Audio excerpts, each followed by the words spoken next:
The January LSAT is not too late for applying to law school this cycle, and there's still plenty of time to improve your score significantly between now and then. Today, I'll walk you through what I would personally do if I wanted to score 175 on the LSAT in January or beyond.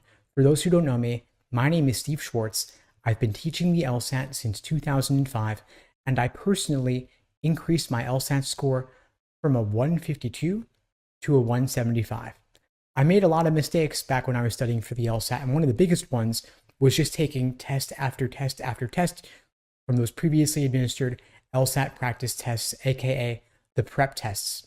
What you don't want to do is burn through valuable practice material and burn yourself out in the process. It's much more effective to build your foundation first. Now, the LSAT, of course, no longer has a logic games section. I hope you're not using outdated materials that contain logic games. You want to focus your attention on logical reasoning and reading comprehension. There are a lot of different types of logical reasoning questions, and reading comp isn't exactly a cakewalk either if you're new to the LSAT. But the good news is logical reasoning is 2/3 of the test. So what you don't want to do is just walk through the entire curriculum, building that foundation and making the mistake of devoting equal attention to every part of the LSAT, because not all parts of the LSAT are equally important. Some question types show up more often than others, and the logical reasoning section is 2/3 of the test. The reading comp section is only 1/3 of the test. And so you don't want to spend your time obsessing over little question types that hardly ever show up. Focus on the lowest hanging fruit that's going to give you the biggest bang for your buck, to combine two metaphors there. The idea being, focus on logical reasoning since it's 2/3 of the test, and within logical reasoning, focus on the most common question types like necessary assumption, inference, and flaw. These are the three most common types of logical reasoning questions out of the roughly 15 different question types within the logical reasoning section. We want you to focus on the most important parts of the LSAT rather than getting stuck in the minutia, which is why at LSAT Unplugged, we create personalized day-by-day study plans for all of our students so that you can avoid wasting valuable study time and focus on what matters the most. If you're interested in finding out more about joining one of our programs on your journey to scoring 170 or above, you can check out the links below to book a call with me and my team. We'd be glad to help you out.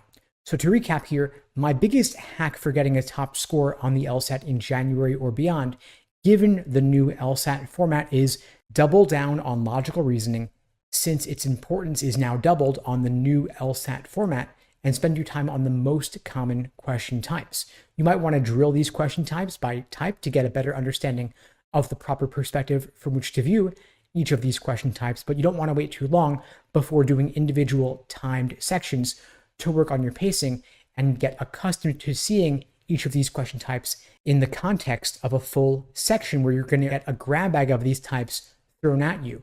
I find that far too many students love to drill questions by type because they get the immediate feedback of seeing, did I get it right? Did I get it wrong? What's the explanation? On LSAT test day, you're not going to get that instant feedback. You're not going to get your score back even for 2 to 3 weeks. And so you want to get used to not getting that feedback and having to move on to the next question in that section.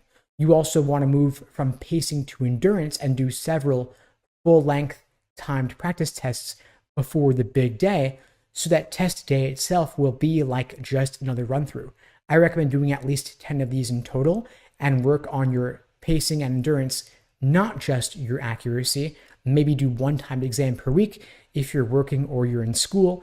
If you are in the fortunate position to do nothing but study for the LSAT, you might want to do 2 timed exams per week, review them in depth, and drill some weak areas on the side. Of course, you can go it alone with self-study. Even better is getting personalized support, either one-on-one or in a small group program. At LSAT Unplugged, we offer both of these options. Again, links below to find out more. We'd be glad to help you out. And of course, you do not want to neglect the review process. It's far too easy to look at the answer key and say, oh, I get it now. How could I have been so dumb? Or you Google for an explanation on a forum or you watch a video. But the problem is that the explanation is not personalized to your thought process. This is why I've developed the Socratic review method, a templated framework to help you systematically pinpoint exactly where your mistakes are coming from, the stimulus in logical reasoning or the passage in reading comprehension, the question stem, and the answer choices. The idea being here that you want to determine exactly what threw you off what led you astray, what tempted you, so that you can avoid making the same mistake again. However you prep for the LSAT, whether you're self-studying or not, you want to take that extra moment to figure out what is the key insight that I can get from having gotten this question wrong or having had difficulty with it, so I can avoid making the same mistake again, because the LSAT is a test first and foremost of pattern recognition. And you want to take each question you get wrong or have difficulty with as an opportunity to learn something new. And so take that extra step. It's better to do fewer questions and review them in more depth than to only scratch the surface. Anyway, folks, that's all for now. In the meantime, I'll wish you all the best and take care.